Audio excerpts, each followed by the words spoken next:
Ok, vamos abrir. Ok, boa tarde, boa noite para todos. Hoje é o dia da minha palestra. Acabei intitulando ela Entendendo o Cérebro, alguns aspectos do desenvolvimento do sistema nervoso e a formação do córtex.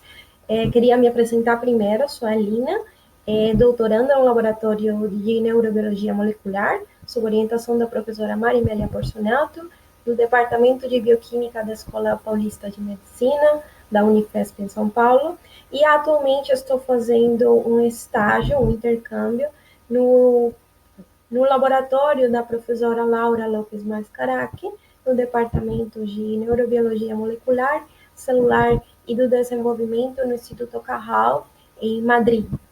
Bom, para a agenda de hoje, eu separei o tópico do desenvolvimento em três grandes partes. Então, uma primeira parte que vamos falar das bases teóricas e metodológicas, uma segunda parte já entrando no tópico como tal do desenvolvimento do sistema nervoso, a sinalização e os processos fundamentais, e por último, retomando um pouco mais especificamente a formação do córtex e a neuroplasticidade. Então, bom, para essa primeira parte das bases teóricas e metodológicas, é imprescindível que eu tenha que mencionar para vocês o pesquisador Santiago Ramon y Cajal. Ele desenvolveu a maioria dos seus trabalhos durante o final do século XIX e começo do século XX, todos baseados na técnica de impregnação por prata, uma técnica que no momento foi uma novidade desenvolvida por outro pesquisador, o Camilo Golgi, e que permitiu com muito detalhe, a um nível muito rico, conseguir enxergar a unidade funcional do sistema nervoso. Então, a imagem que vocês têm à direita em fundo amarelo é como visualmente se vê esse tipo de coloração, de marcação, e à sua esquerda as reproduções que o Cajal fez das imagens que ele estava observando.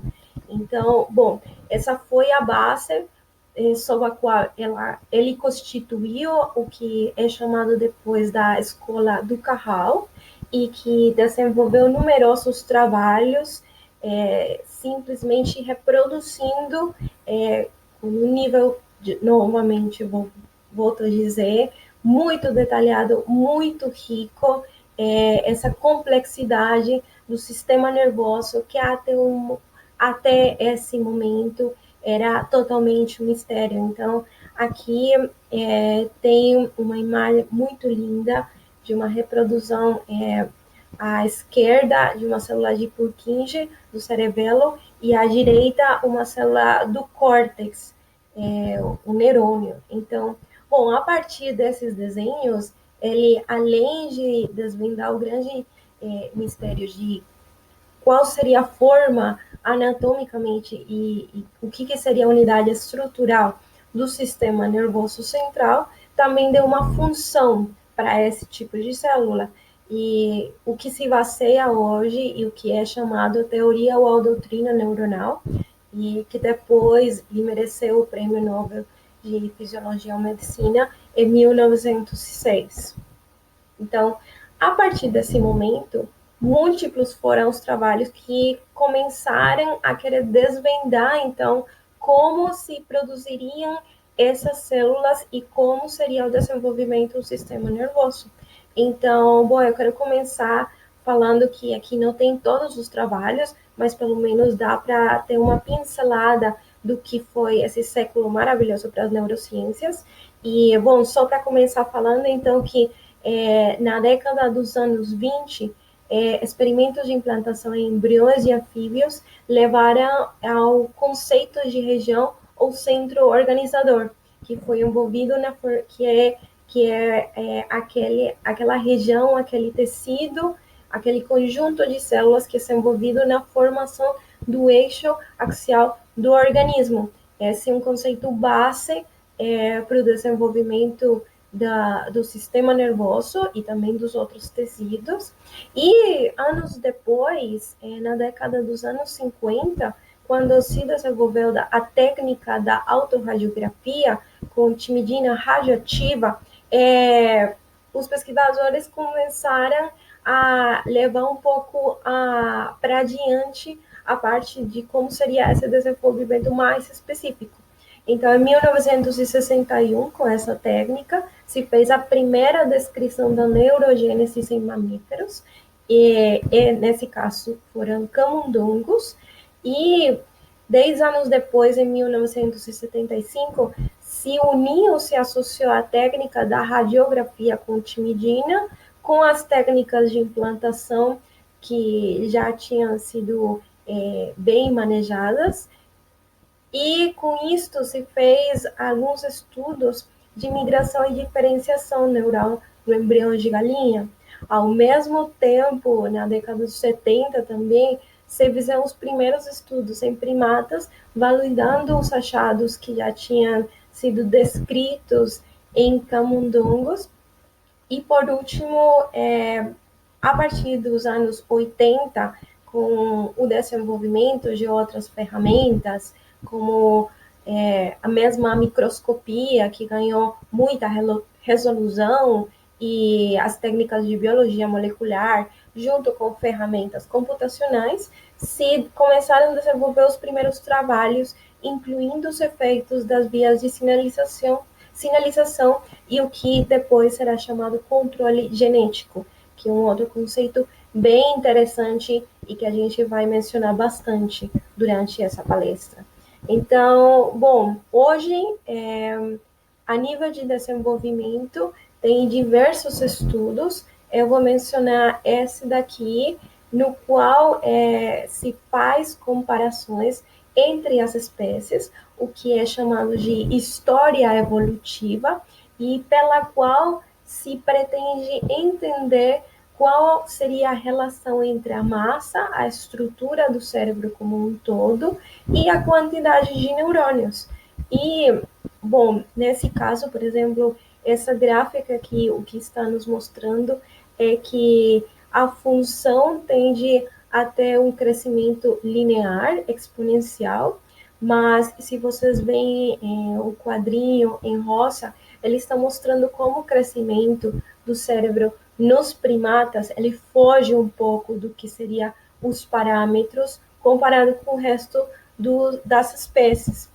Então, bom, pode ser isso aqui, com esse exemplo, acho que pode ser um pouco mais visível. E aqui, então, nessa figura, se compara o cérebro de primates e de roedores, sendo que, no caso dos primates, se tem uma comparação entre um dos primates mais pequenos, o lêmur, versus a quantidade de células que poderia ter um dos primatas superiores, como é o macaco rhesus, muito usado em pesquisa. Então, se vocês veem que o lêmur ele tem aproximadamente um cérebro de até uns 2 gramos, e tem aproximadamente 250 milhões de neurônios, versus esse macaco rhesus, que tem aproximadamente um cérebro de um peso de 87 gramas e com uma quantidade de neurônios de aproximadamente 6,4 bilhões. Então, é um crescimento exponencial que facilita, então, depois esses processos de comunicação e de interação entre as células. Bom, nessa segunda parte, então, vamos falar um pouco da sinalização e os processos fundamentais, e que já mencionei um pouco como foi historicamente que chegamos nisso que eu vou mostrar hoje. Então, bom, para começar falando, na formação do sistema nervoso, as células realizam 3 processos: a proliferação, migração e diferenciação. E, além disso, eu vou somar um processo anterior ao que é o mais específico como sistema nervoso, que seria essa primeira geração do que vai ser o tubo neural, ou essa primeira estrutura mais primitiva. Então, bom, a indução neural ocorre na etapa da gastrulação, durante o desenvolvimento embrionário. E nessa etapa, o embrião efetua a evaginação e divisão das células da camada interna do blastocisto para gerar as 3 camadas primitivas ou camadas germinais, sendo então que a endoderma é a camada mais interna, o mesoderma seria a camada do meio e o ectoderma a camada mais exterior. Então, isso aqui pode ser um pouco mais visível. Esse é o trabalho que mencionei dos anos 20, os quais foram desenvolvidos em embriões de anfíbios, e esse é um ovo na face da gástrula, mostrando o implante no centro organizador. Então, ela está aqui em pretinho, vocês conseguem enxergar. E então, o que acontece depois que quando se tem esse embrião da face da gastrulação? Bom, no mesoderma, que como já descrevi para vocês, é a camada do meio desse ovo, se diferencia uma nova estrutura, ou vai se formar uma nova estrutura chamada anotocorda. A notocorda, como já mencionei, então, vai ser aquele centro sinalizador, o centro organizador, a partir do qual o embrião vai ter o seu eixo axial, e que, no caso mais específico do ectoderma, a sinalização, o contato das células que estão recebendo esses sinais da notocorda vai fazer com que elas se diferenciem regionalmente e se faça essa evaginação que vocês estão olhando ali em verde, até a formação de uma estrutura muito rudimentária chamada o tubo neural, o neuroectoderma, e que ela vai estar composta de 3 seções, basicamente as células do teto, que seriam, no caso, as células que estão em contato mais íntimo com a notocorda, as células tronco-neurais, que estariam nos laterais dessa nova estrutura, desse novo tubo, e as células da crista neural, as quais, uma vez esse tubo vai se fechar, elas vão ficar, por falar de algum jeito, livres e vão acabar migrando para desenvolver o que futuramente será o sistema nervoso periférico. Então, algum desses fatores que já mencionei, que estão criando essa nova estrutura chamada do tubo neural, se difundem livremente e exercem suas ações a certa distância. Mas também tem outros que estão ligados à superfície da célula e agem localmente, através da interação com fatores de transcrição que induzem essa expressão de genes que vai criar essa diferenciação. Então, esse grande descobrimento foi propiciado pelo Reifen em 1987, um dos últimos trabalhos que já mencionei, o qual ele descobriu que tem um tipo de gene que causa o controle genético no desenvolvimento do óleo da Drosophila. Então, ele concluiu que a determinação do destino celular nas células do olho, dos fotorreceptores, é controlada geneticamente pela produção de um tipo específico de receptor em contato célula-célula. Então, se vocês podem ver nas imagens que tem o fundo preto, tem os pontinhos brancos, esses seriam os receptores. E vocês conseguem ver, então, como esses receptores estão mais acumulados na região que ele marcou como ED, que é o que corresponde mais para diante ao olho dessa Drosophila. Então, bom, continuando, então, o que nós podemos falar é que esse controle genético que nós estamos já mencionando, ele se produz pela interação com vias de sinalização. Tem essas 3 vias, da qual o ácido retinóico foi aqui historicamente, é a mais antiga descoberta, e eles então irão produzir a diferenciação dessas células do ectoderma em neuroectoderma. por enquanto essa outra via, o Sonic Hedgehog, ele vai produzir a diferenciação mais específica em uma célula-tronco neural. Então, esses tipos de vias, elas exercem suas ações a certa distância, elas tendem a se acumular e aí criar diferentes tipos de gradientes, os quais vão produzir essas diferenças regionais. Já tem outro tipo de via de sinalização, como por exemplo o NOT, que ela trabalha em contato célula-célula. Então, dependendo da expressão do receptor do NOT e do seu ligante, então ela irá produzir uma diferenciação para o neurônio, para a célula-tronco ou para as células da glia. Então, bom, repetindo aqui, essa via de sinalização está ligada a uma interação célula-célula e então ela vai agir mais localmente, diferença das anteriores via de sinalização que mostrei.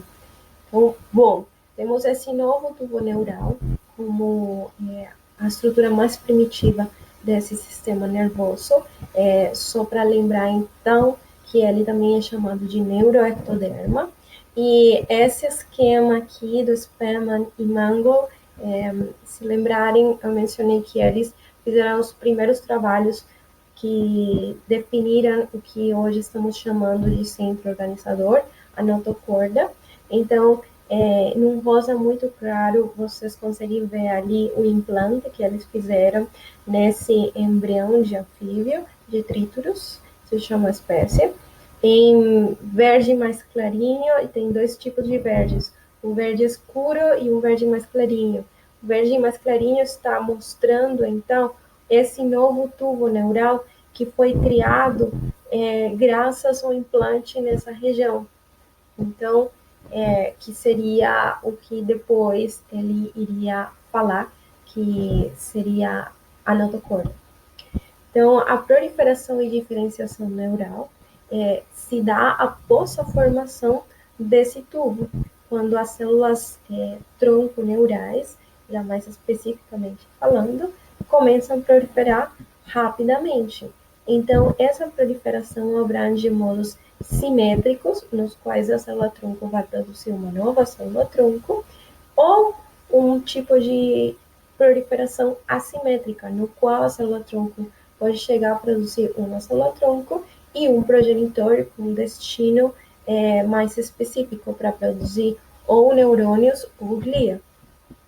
E assim, então, se passa desse primeiro tubo neural a uma primeira divisão em 3 regiões, que depois vai dar lugar a uma nova divisão em mais 5 regiões. E, bom, como é que chegamos e qual é a importância dessa regionalização? Foi o trabalho desenvolvido pelo Nobel, no qual, em 1975, ele juntou, então, a técnica da implantação com a timidina radioativa. Aí ele fez diferentes tipos de implantes ao longo desse tubo neural, e o que ele descobriu, então, é que esse tubo, ele tinha uma divisão, que nesse caso ele chamou de área, depois vai se consolidar os termos mais específicos, e que essas divisões atingem a características muito específicas, que depois vão desenvolver um destino totalmente diferente dentro desse tubo neural. Por último, uma vez essas células estão proliferando, elas precisam migrar a esses novos centros, essas novas regiões. E a migração ocorre por diversos tipos, ou por de diversas formas ou características. Então, se tem um primeiro tipo de migração chamado radial, a qual acontece na zona subventricular, então é a parte mais anterior desse tubo neural, e é importante no desenvolvimento do córtex de primatas, onde os neurônios necessitam migrar longas distâncias à medida que o córtex se expande. E, bom, como é chamada radial, ela se ajuda de um tipo de célula da glia, que chama glia radiada, a qual ela está aderida na zona ventricular e ela vai estender seus processos até longas distâncias, até que vai se formar depois como o córtex. Já na migração tangencial, é um tipo de migração um pouco mais livre, que é igualmente importante no desenvolvimento do córtex e especialmente no telencéfalo, onde se devem seguir vias muito precisas de deslocamento. Nesse tipo de migração, então, as células se ajudam uns com outras e vão formando umas cadeias de neuroblastos, no caso, que são as células, os neurônios imaturos. Então, eles vão se juntando, se empacotando, como vocês conseguem ver na imagem, até chegar em regiões mais específicas. Tudo guiado por aquelas vias de sinalização que estão atraindo e que estão delimitando de uma forma bem específica essas novas estruturas desse cérebro em desenvolvimento. Por último, se tem a migração livre, que ocorre no sistema nervoso periférico e que corresponde àquele pacote de células que cheguei a mencionar, que chama as células da crista neural, as quais elas têm que se desdiferenciar, sofrer um processo de desdiferenciação para células epiteliais, o que vai lhe dar maior mobilidade, e vão chegar no centro, sendo atraídas de novo por vias de sinalização, e vão se estabelecer ali, constituindo o que vai ser depois o sistema nervoso periférico. Então, entrando já no final dessa palestra, se tem a formação do córtex. Eu queria falar mais especificamente da formação do córtex e a neuroplasticidade nele. Então, para começar, eu quero descrever um pouco as suas características. Ele apresenta, então, um padrão laminar. Esse padrão se desenvolve em 3 estadios: pré-placa, placa cortical e padrão laminar maturo. E a conformação laminar implica que células que deixam de realizar o ciclo celular migram distâncias mais longas, ultrapassando os neurônios nascidos anteriormente. Então, aqui nesse esquema do Louis, é um pouco mais simples de entender o que estamos querendo falar. Então, temos as células da glia radiada, que mencionei anteriormente. Elas estão aderidas na zona ventricular e estendem os seus processos até formar um esqueleto pelo qual os neuroblastos vão começar a migrar, sendo que os neuroblastos das camadas mais baixas seriam os primeiros que migraram nessa janela de tempo do desenvolvimento. E, bom, aqui ele está fazendo uma comparação entre o desenvolvimento de um roedor, imagina um camundongo, e dos seres humanos, como as similitudes que pode ter esses dois tipos de cérebros. Então, vocês estão olhando aqui que tem diferentes espécies, elas todas são mamíferos. E por quê? Então, estudos comparativos demonstram que existem diferenças no tamanho, forma, citoarquitetura, fenotipo e função do córtex cerebral das diferentes espécies animais. Estas mudanças não são unicamente morfológicas ou funcionais, mas também são propriedades que se presume são relevantes para a inteligência. E então, esse processo de formação do córtex vital para o desenvolvimento e maturação do sistema nervoso como tal.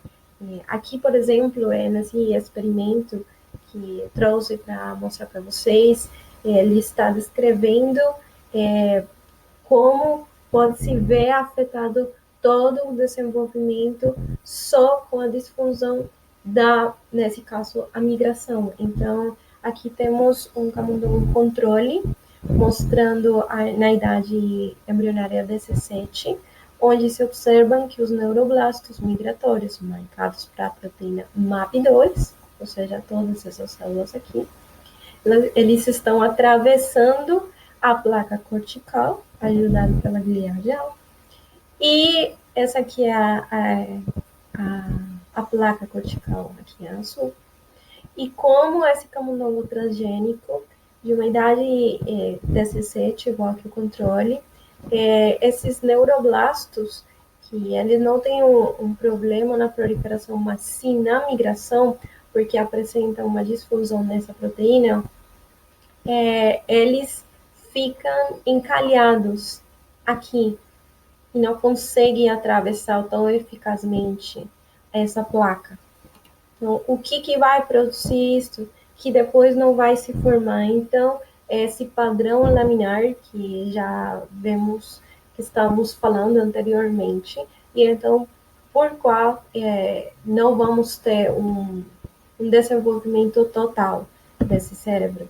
Então, a migração e a diferenciação dos neuroblastos para estabelecimento da região do córtex é modulado por meio de programas genéticos estabelecidos, bem estabelecidos durante o desenvolvimento.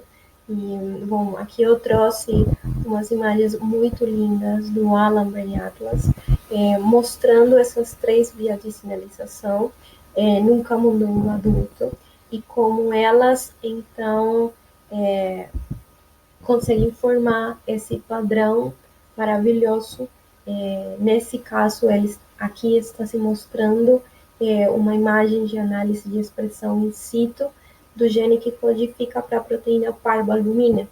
E essa proteína está presente em neurônios inibitórios. Então, vocês veem esse arranjo que se mantém e que, produz um cérebro funcional.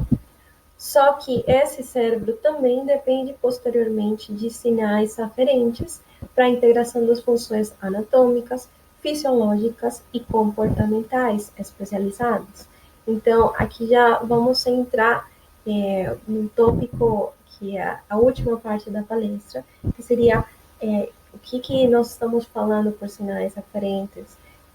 Retomando um pouco, já temos um cérebro que ele tem células que proliferaram, migraram e se diferenciaram, isto sendo falado especificamente do córtex. Então, aqui, por exemplo, temos a imagem de novo do Alan Brain Atlas, do córtex frontal, uma pequena seção do córtex frontal em um adulto, esse aqui é de humano, uma amostra humana.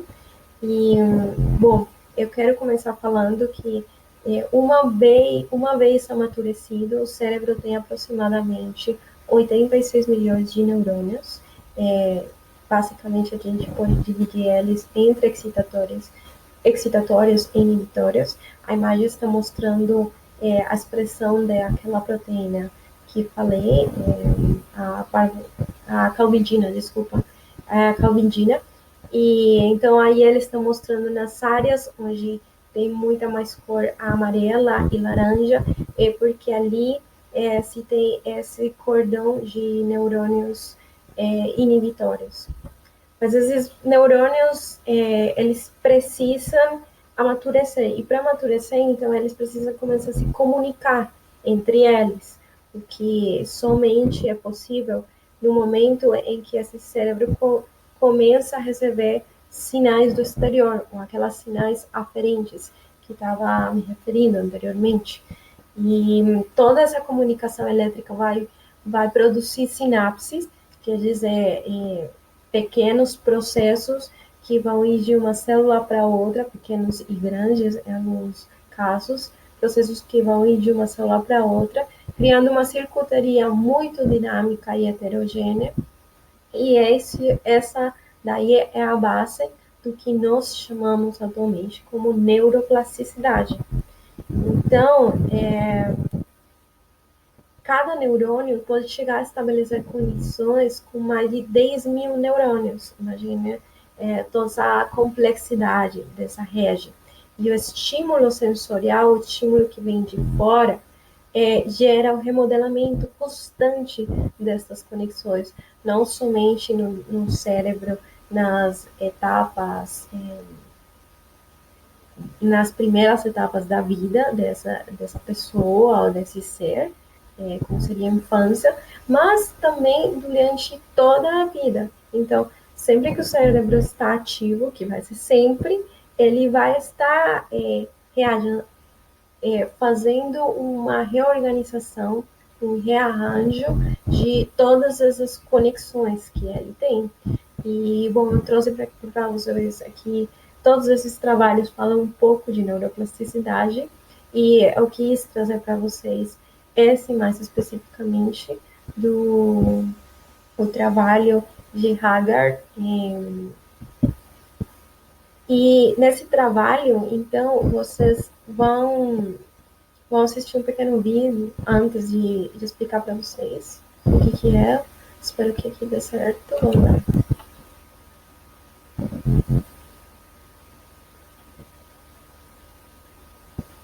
Então, os participantes desse trabalho, eles tiveram que olhar o mesmo vídeo que vocês olharam, e a ideia do trabalho era avaliar quais regiões do cérebro estavam sendo ativadas durante a visualização desses dois vídeos. Tem o primeiro segmento é de um homem e o segundo segmento é de uma mulher. Os dois desenvolvendo técnicas que os participantes conhecem bem, porque também são dançarinos de balé.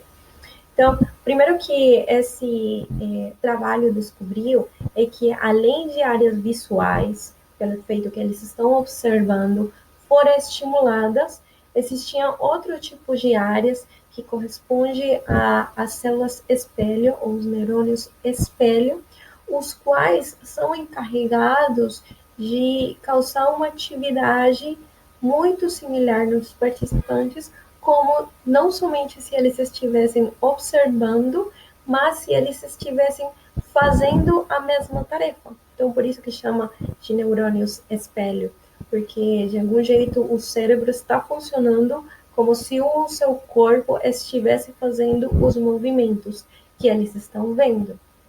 Então, esse estímulo além foi maior no caso de que quem estivesse visualizando fosse do mesmo gênero de quem estava desenvolvendo a tarefa. Então, se a participante era uma mulher e ela estava olhando o vídeo da mulher, então esse estímulo era maior. Então, voltando ao que eu estou dizendo, o nosso cérebro recebe todas as informações que vêm de fora, e essas informações então acabam afetando porque elas estimulam áreas muito locais, nos quais vai se reconstruir toda essa sinapses. Em alguns casos, essas sinapses vai se rearranjar para diminuir alguns pontos, e em outros vai se fazer mais forte. Então, bom, eu queria então já finalizar aqui, trazendo algumas considerações finais dessa palestra toda, desse tempo aqui que compartilhei com vocês. E uma primeira é que o desenvolvimento do sistema nervoso pode ser descrito como a sequência de processos que levam as células do neuroectoderma na regionalização e criação de estruturas básicas, que elas vão se desenvolvendo durante o tempo e com aquela estimulação. Como um todo, a atividade das células é finamente regulada na interação entre fatores extrínsecos e intrínsecos. Mesmo essa estrutura permanecendo intacta durante a vida toda, suas unidades básicas são mutáveis e altamente plásticas, estando em constante renovação. Essas aqui são algumas leituras, então, para quem tiver interesse, espero que muitas pessoas aqui ficassem com dúvidas, com perguntas. E, bom, tem um livro que é a nossa Bíblia, por falar assim, que é o Candel. Ele é muito bom para começar se introduzindo na área de neurociências, mas também tem conhecimentos muito aprofundados. E tem esse outro livro do Kurtz e do Gage, que também são bem interessantes para falar de neurociências como um todo. Já na área de desenvolvimento, eu mencionei o esquema do Louis. Ele faz uma recopilação, um review muito legal. E quis trazer também para vocês aquele trabalho da comparação da história evolutiva entre as espécies. Então, aqui eu deixo essa referência. E, por último, dos trabalhos relacionados com neuroplasticidade, o do Calvo, Merino, do Hagar, que foi o que discutimos agora. E, bom, tem esses outros dois que eu acredito que pode chegar a interessar bastante. Por último, eu quero agradecer agora aos meus dois laboratórios e a grande oportunidade que eu tenho de trazer aqui um pouco do que foi parte da minha pesquisa no mestrado e que de algum jeito também está sendo a pesquisa no meu doutorado. O laboratório e a professora Marinélia Porcionato, em São Paulo, no Brasil, e aqui na Espanha, o laboratório da professora Laura Lopes Mascaraque, no Instituto Cajal. Bom, espero que tenha muitas perguntas. Deixo aqui os meus e-mails e muito obrigada.